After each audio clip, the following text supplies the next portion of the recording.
26. And my husband's going to be my wingman here, so I'm going to like give signals when it's time for him to switch. So.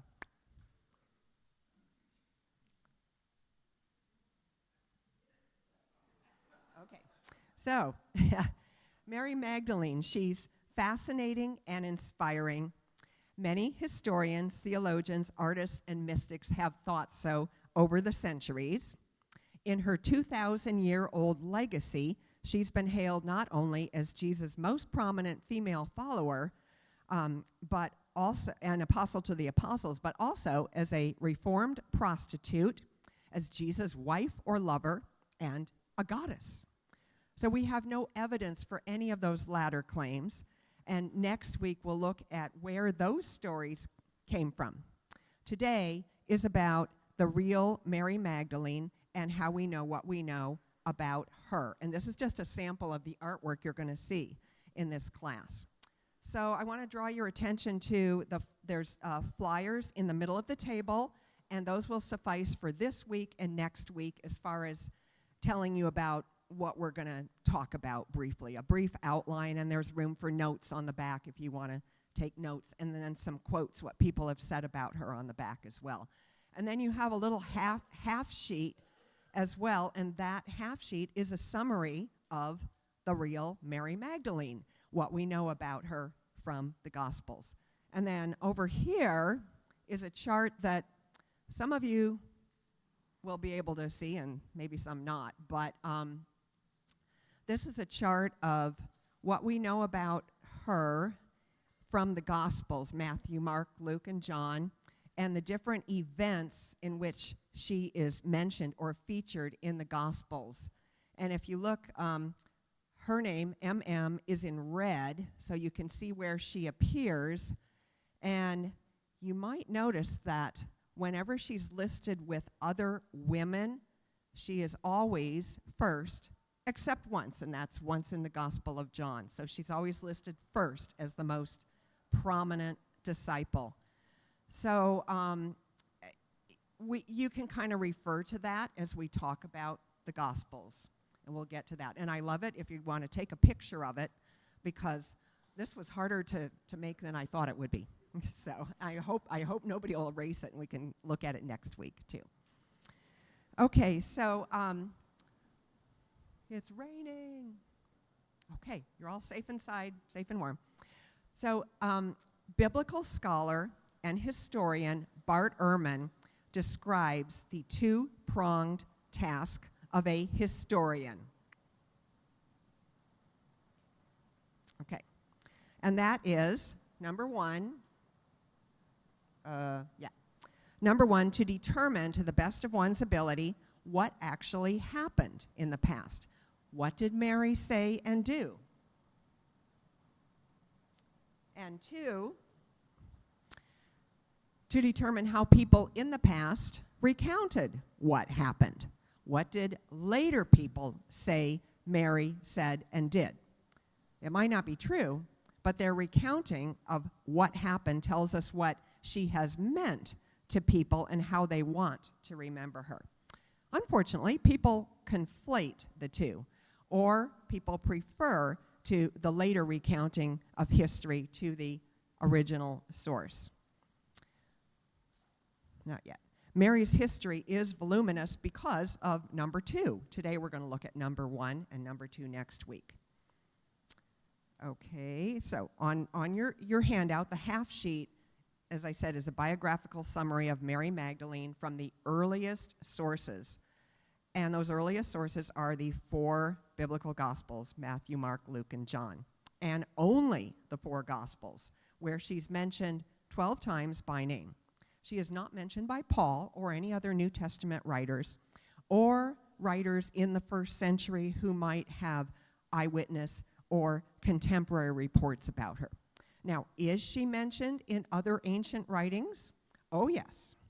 But nothing early enough to be a reliable historical account. And we'll look at that next week.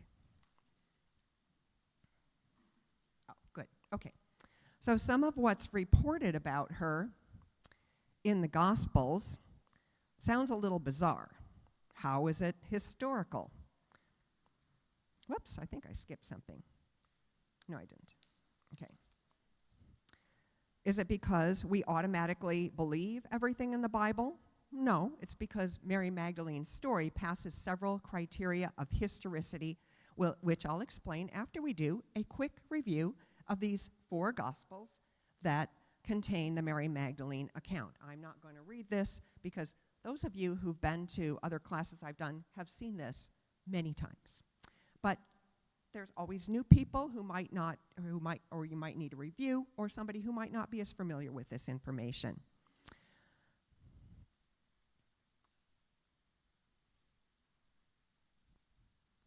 Okay, so probably many of you have seen this slide many times. So Matthew, Mark, and Luke, because of their similarities and common source material, are known as the Synoptic Gospels, or the Synoptics. Synopsis is the Greek word for seeing together. John's Gospel is different, as many of you know. See the Venn diagram here, which shows Matthew, Mark, and Luke closely associated with a lot of common material. And this is not exactly accurate because there is, of course, overlap with the Gospel of John. But John clearly used different sources and told different stories about Jesus with some unique characters. So episodes and characters that appear in both John and in the Synoptics are considered more likely to be historical for those who might be skeptical about such things. This is one reason secular scholars view Mary Magdalene as a historical person along with Jesus, John the Baptist, Peter, and Judas, for example. So her appearance in all 4 Gospels satisfies the criterion of multiple attestation. A saying or story or character is more likely to be authentic if it appears in multiple sources behind the Gospels, the Synoptics and John. She's, like I said, she's in other ancient sources too, but none other composed so close to her lifetime. She also satisfies the criterion of embarrassment. Gospel accounts that would have produced difficulties or embarrassment in the early church are more likely to be authentic. The account of the women's faithful presence at the cross during Jesus' crucifixion after the disciples fled, the male disciples fled, along with stories of Mary Magdalene and other women being the first to find the empty tomb, doesn't make the disciples look good. So if these stories were fabricated, the writers would probably have men as the witnesses, not women.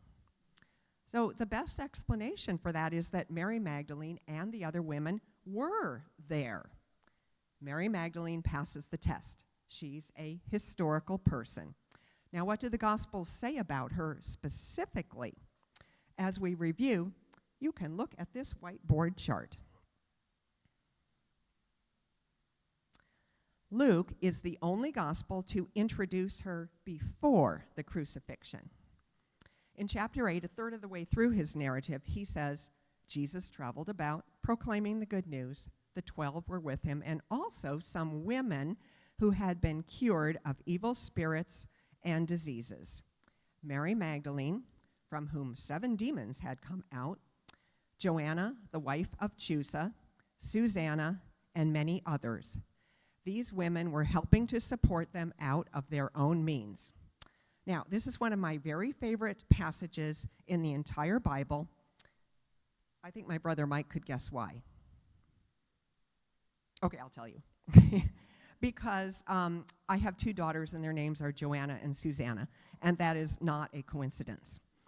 And I also want to give a little plug. This is the time to mention it, that I was solicited by a friend and a publisher to write a short story to contribute to an anthology she was putting together. And I wrote a short story about the characters of Joanna and Susanna, with Susanna as the prominent one. And it's a very short story, but she's getting the book published either this month or next, and I've ordered a copy for our church library. And it's my first attempt in many, many years to write a short story, which was a lot harder than I thought, but really fun as well. So I just want to let you know about that because I'm hoping you'll get a chance to read it. Okay, so back to Mary Magdalene. What about those 7 demons? Well, she must have had some kind of serious disorder, physical, psychological. For now, let's just say that Luke remembers her as a woman possessed by demons and healed by Jesus. Next week, we'll see how that detail was interpreted in later times. Next, all 4 Gospels testify that Mary Magdalene witnessed the crucifixion and the empty tomb. And here is an interesting view of what Jesus would have seen from his position. And notice the women are prominently featured in this painting. Matthew, Mark, and Luke agree that women followers of Jesus from Galilee watched his crucifixion from a distance. This is up close, and then they name these women. The Synoptic Gospels name Mary Magdalene, Mary, the mother of James and Joseph, also known as the other Mary, the mother of the sons of Zebedee, and Salome. And these last 2, numbers 3 and 4, they might be the same person. You can kind of tell that from the chart if you're able to look at that. And so, let's see, I think we need to see the next one. So John's version includes Jesus' mother's sister, Mary, the wife of Clopas, and Mary Magdalene. This is the only one where she's listed last. And as you might notice, there are lots of women named Mary. And that causes some of the confusion later on. We'll get to that more next week. Okay. And all 4 Gospels tell us that a man named Joseph of Arimathea got permission to take Jesus' body and place it in his own tomb. That would make Joseph of Arimathea a historical person as well. The Synoptics tell us that women witnessed the burial, Mary Magdalene and the other Mary, where Luke just says the women, and John says Nicodemus is the one who accompanied Joseph of Arimathea. Nicodemus's account is fascinating, and he is only in the Gospel of John. He's one of my favorite characters, though. Okay. Next, in the Synoptics, several women wait until the day after the Sabbath, Sunday, to bring spices to the tomb to anoint Jesus' body. They are Mary Magdalene, the other Mary, Salome, and Joanna, the only other mention of Joanna. Mary Magdalene always listed first in the Synoptics. But the women find that the stone that seals the tomb has been rolled away and the tomb is empty. They are told that Jesus, the one you seek, is not here. He has risen. Who tells them this? In Mark, it's a young man in white. In Matthew, it's an angel of the Lord. In Luke, it's 2 men in gleaming clothes, but you get the idea. It's an angel or 2. He or they tell the women to go and report this to the disciples. They are to go into Galilee where they will see Jesus. Here the stories deviate. Mark's gospel ends abruptly, or the ending was lost. Someone later added an ending that includes Mary Magdalene and her 7 demons. If you see in your Bible, it's usually in italics or in a kind of a footnote in most modern translations, that ending.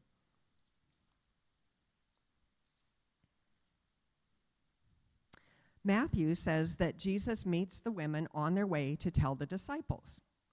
Luke says the women tell the disciples, but they don't believe them. In both Gospels, in the end, everyone finds out that yes, he has risen and Mary Magdalene, listed first in the synoptics, and the other women are the messengers. So that's the story in the synoptic gospels, Matthew, Mark, and Luke. So this painting, Three Marys at the Tomb, is kind of a genre in biblical art. And which one do you think is Mary Magdalene? The one in red, but they both, well, yes, I think she is the one. Oh, you think she's the one in back in red?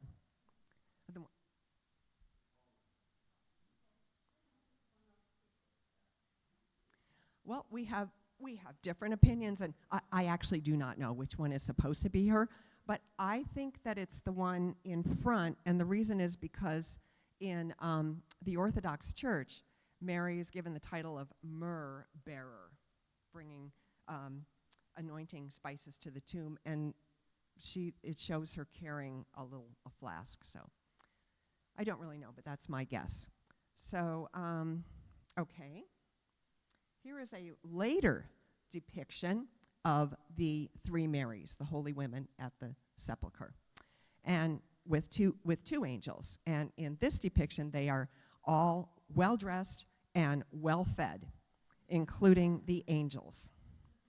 There are so many Marys in the gospel, so this leads to confusion later, as we'll see next week.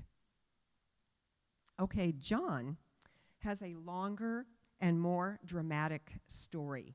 In John's gospel, Mary Magdalene alone is witness to Jesus' resurrection.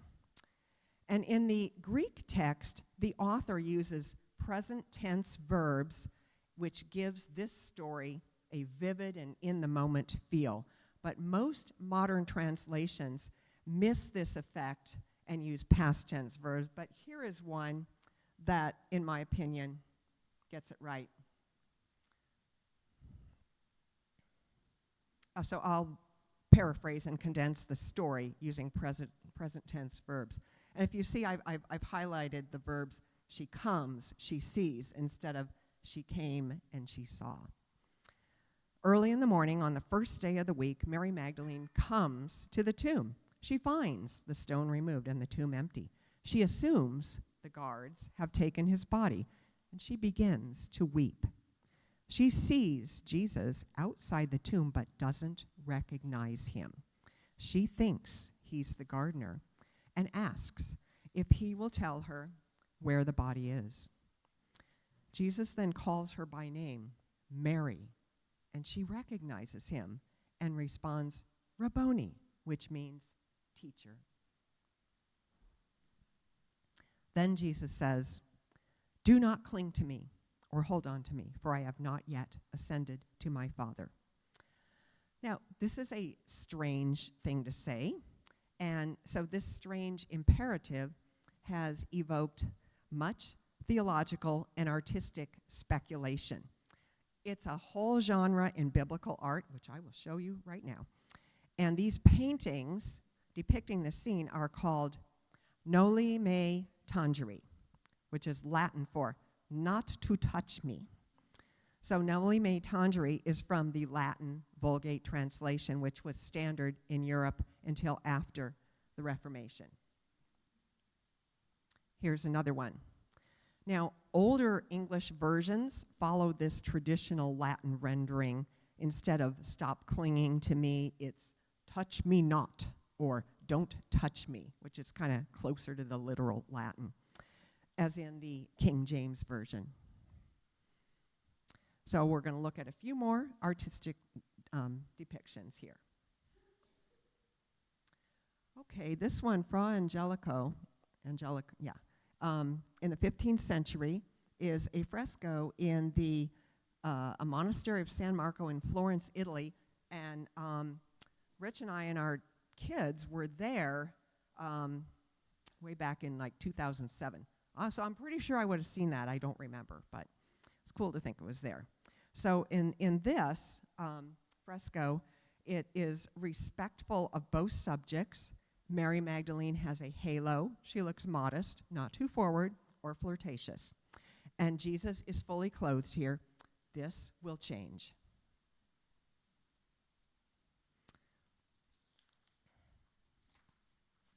Okay, this one,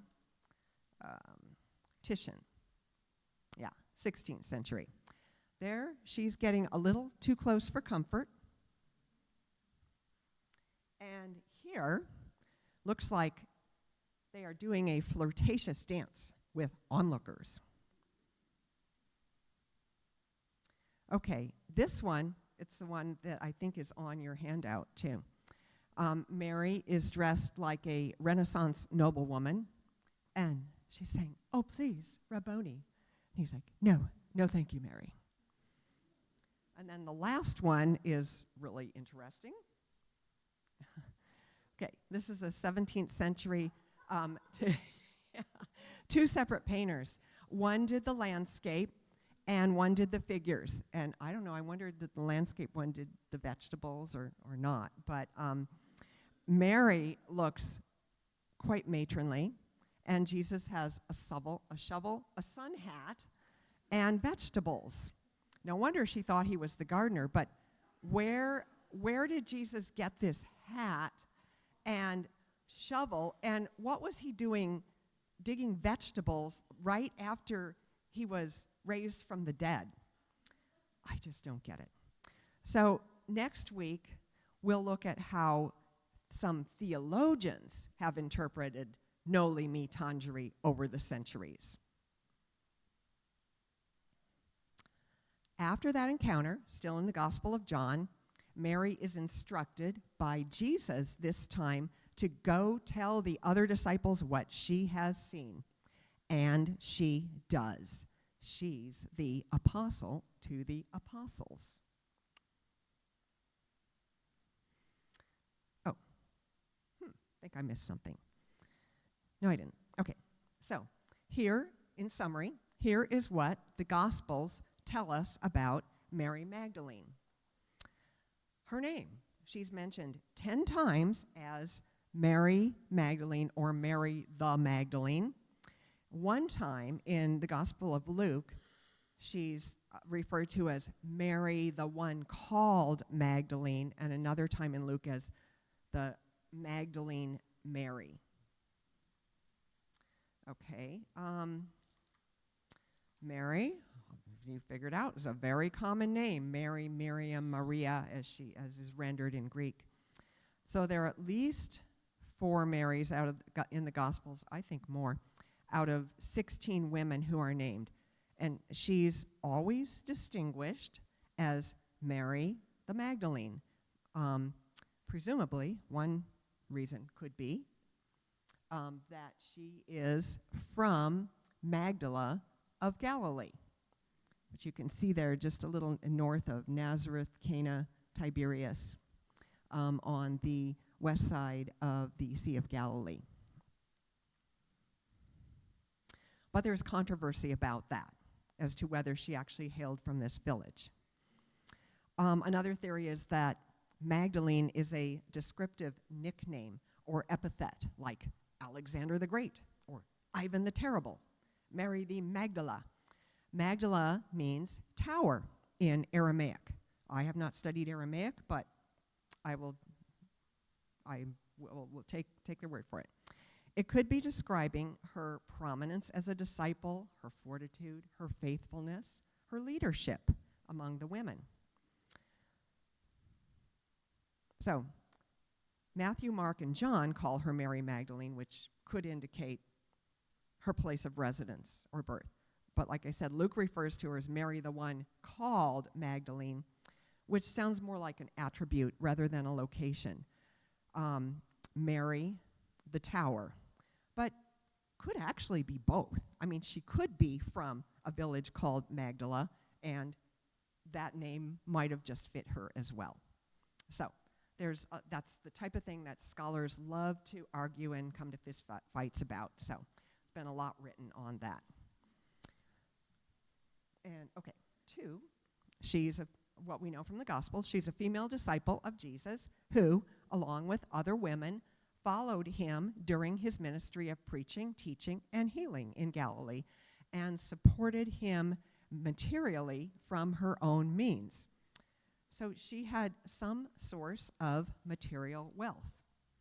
I wonder what.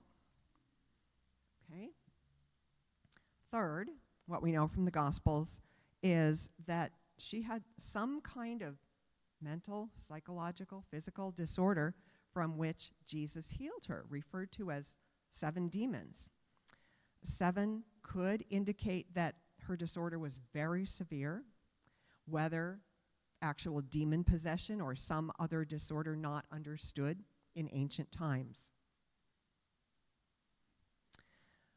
The Gospels also tell us that she witnessed his crucifixion, burial, empty tomb, and the Gospel writers say that she was instructed by angels or by Jesus himself to tell the disciples what she and the other women had seen. So she does. She reports everything to the male disciples. Well, what if she hadn't? Would history be different? I suppose that somebody would have done it, but the Gospels tell us that Mary Magdalene did. In Orthodox tradition, like I said, she's known as the myrrh bearer and apostle to the apostles. She's also been given that title in the Presbyterian Church, I am proud to say. And in Orthodox tradition, everything has a feast. Her feast day is July 22nd. Mark that on your calendars. We will be on a vacation with our family, and I think it'll be a good time to have a barbecue in honor of Mary Magdalene.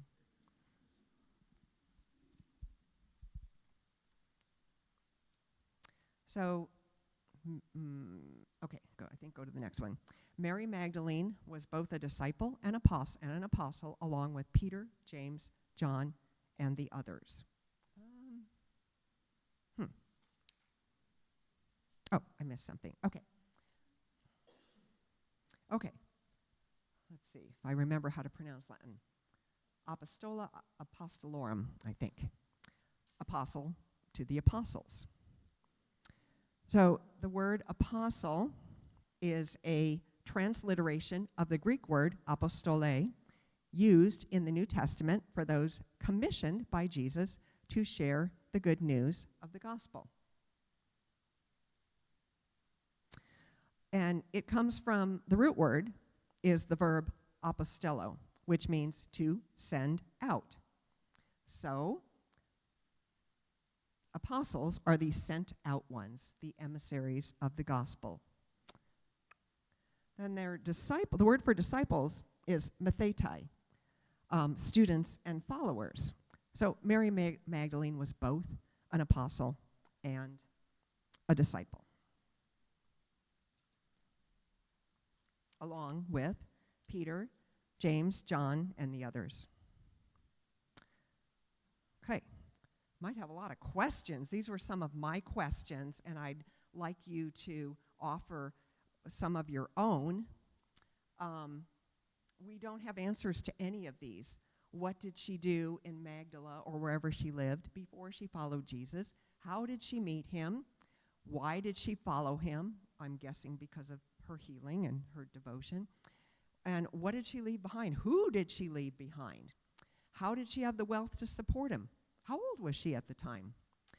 What did she do after she delivered the good news to the disciples? What happened then?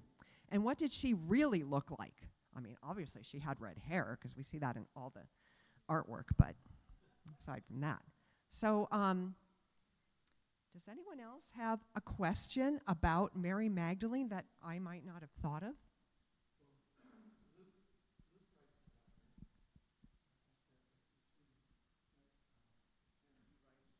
Can you use the microphone? Everyone can hear that.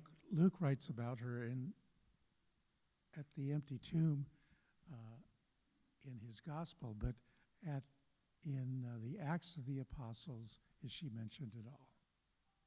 No. Only in the Gospels. Anybody else wonder something specific about her? Burr? Did she really write the Gospel of Mary? Oh, okay. We'll get to that one next week. Yeah, there's a Gospel of Mary. But I think I emphasized enough times that nothing but the canonical Gospels was written close enough to the time to really reflect a direct historical memory. But there are some things in that are worth paying attention to. I hope you're coming back next week. What? Oh, yeah, well, yeah, like I have it. Anybody else wonder something about her? Yes. How long? Yeah, good question. No idea.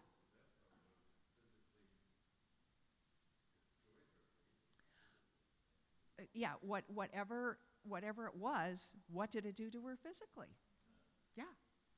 But yet she followed Jesus. I mean, she had to travel with him and the disciples, so she must have had some physical strength and well-being in order to be able to do that. You know, yeah, I mean, we can only conjecture about such things. Michelle. Her identity as a prostitute or former prostitute, what's the evidence for that? Or for her to go from that to yeah. What's the evidence for her being a former prostitute? Did you hear any of that today? What are the earliest sources about Mary Magdalene and the historical sources? The Gospels. So if the question was, what is the evidence? There is no evidence. If the question is, how did that come about? Come back next week. Yes, yeah, very. I mean, we've all heard that, and I think people like to believe the more salacious stories. Anyway, so just about finishing up here, and I don't want to hold people up. I have an ending slide, and then I have something to introduce maybe as a teaser about some new scholarship on Mary Magdalene. But I want to say that after this next slide, anybody who needs to go, please feel free to go. So, one more. Okay, this is just my closing statements here. I think about what a strong and brave woman Mary Magdalene must have been to leave her home and follow this prophet and miracle worker. She couldn't have really known who Jesus was. She didn't know what we know now. She put her life, reputation, and personal comfort on the line to follow him. Or, speculation, maybe she was cast out from her community because of her 7 demons. Maybe she had no place else to go. She followed the one she trusted, who healed her and accepted women as full disciples and apostles of the kingdom of God that Christians believe Jesus ushered in with his life, death, and resurrection. I think history reveals she made the right choice, and her legacy is something to celebrate. So next week, we'll look at her afterlife. And I wanted to open it up to any more comments or questions. But how about, oh, yes, Bill. I've been reading about her in the New Yorker. Oh. Oh. So covering some book about her, and the idea that the New Yorker is covering Mary Magdalene is communicated. That's very interesting. Do you have a copy of that New Yorker? I'll see if I can come up with my next week. I would love to take a look at it. Yeah, thank you. Okay. Anybody else, any other comments before I show you the last slide that involves some new scholarship about her? And I'm wondering if the New Yorker mentions it too. Any questions about the Mary Magdalene of the Gospels?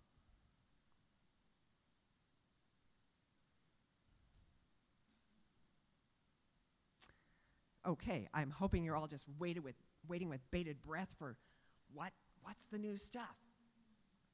Okay, so 2 new things. One, look at the woman on the right and the book, her book, The Mary We Forgot. Her name is Jennifer Powell McNutt. She's a professor at Wheaton College in Illinois. And I had actually I knew about her and I knew about this book. I think it was published in 2024. But Pastor John sent me an email a few days ago and brought this to my attention, and he said that he knows Jennifer Powell McNutt from, I don't know, some previous seminary studies or something. And I said, well, that's very interesting because I know Jennifer Powell McNutt's mother, Pamela Powell. And she was she is a Presbyterian minister, retired, and a former professor of pastoral studies at Bethel Seminary in San Diego, from which I got my master's degree in theology. And so her mother, Pamela, wonderful woman. I mean, she's still alive and all. She's retired and moved to Illinois and is very busy with, I think, 8 grandchildren.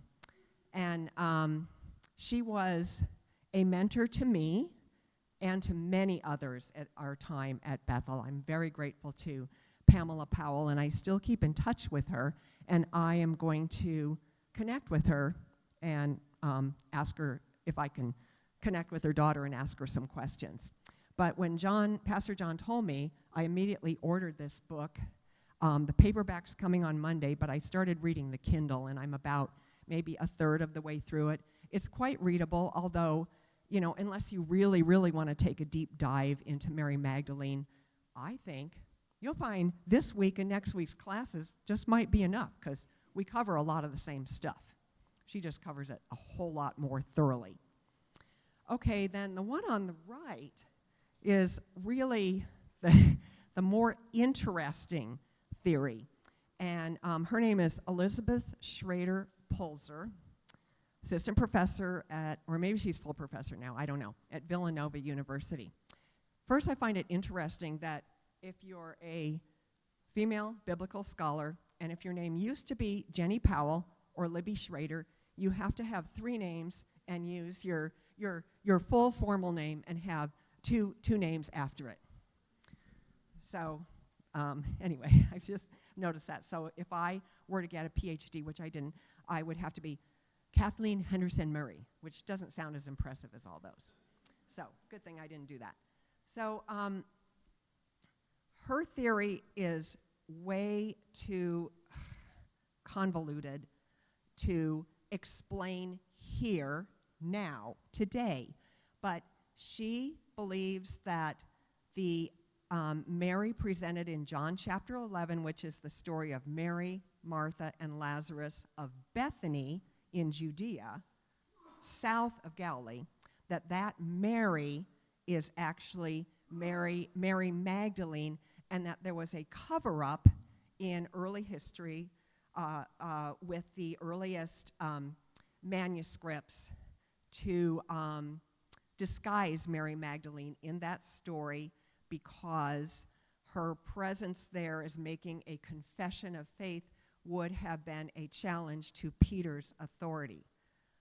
I don't know if you followed all that. It's like to unravel this would really take a whole class. Her theory has gotten a lot of attention and a lot of pushback. And it was even featured in our Presbyterian Women's Bible Study in the very first lesson that we had this year about Mary Magdalene. Oh, I see somebody nodding like you remember that, or maybe you know something more about that. Okay, yes. So I have been doing a deep dive on her and reading a lot of articles because I'm kind of fascinated by this. And I am wondering if there are other people here that would be interested in hearing this theory explained a little more fully in another class, because we could do it. Oh, I was counting on you, Larry. And you'll probably know all about it by then and can help me. But we can do it on May 17th. And I really would like to do it, but I want to know if there's enough people who would be interested in hearing more about this. So if you would raise your hand if you think this would be interesting. And I understand that it might not be interesting. Yay, okay. So, okay, we'll do it. It's already, yes. She what? She based some of this based upon what I found interesting was an earlier manuscript of his gospel Yes. placed a second Mary there. Come back and we'll talk about that. Yes. Codex P66. Okay, so we'll do it. And then next week, we'll look at her afterlife.